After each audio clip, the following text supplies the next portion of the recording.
The somatic cells and stem cell divide by mitosis. Mitosis is completed through two main steps. Those two steps are karyokinesis, nuclear division, and cytokinesis, cytoplasmic division.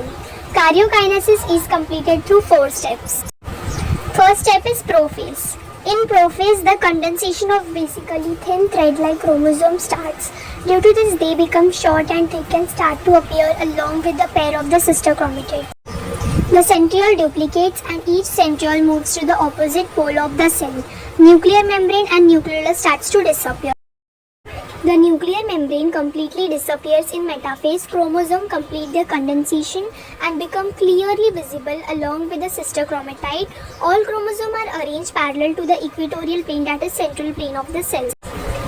Special type of flexible protein fiber, that is spindle fiber, are formed between the centromer of each chromosome and the centriole.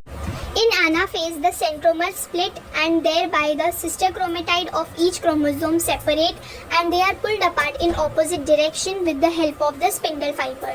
Separated sister chromatids are called as daughter chromosome.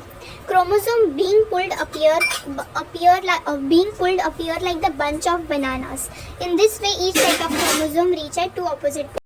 The chromosomes which have reached at the opposite poles of the cell now start to decondense, due to which they become thread-like, thin and invisible. Nuclear membrane is formed around each set of chromosome reached at the cell. Thus, two daughter nuclei are formed in a cell. Nucleolus also appears in each daughter nucleus and spindle fiber completely disappears. In this way, the process of karyokinesis is completed. The cytoplasm divides by cytokinesis and two new cells are formed which are called as daughter cells. In this process, a notch is formed at equatorial plane of the cell which deepens gradually and thereby two new cells are formed. However, in case of plant cell, instead of notch, a cell plate is formed, which is exactly formed along the middle line of the cell. And this way cytokinesis is completed.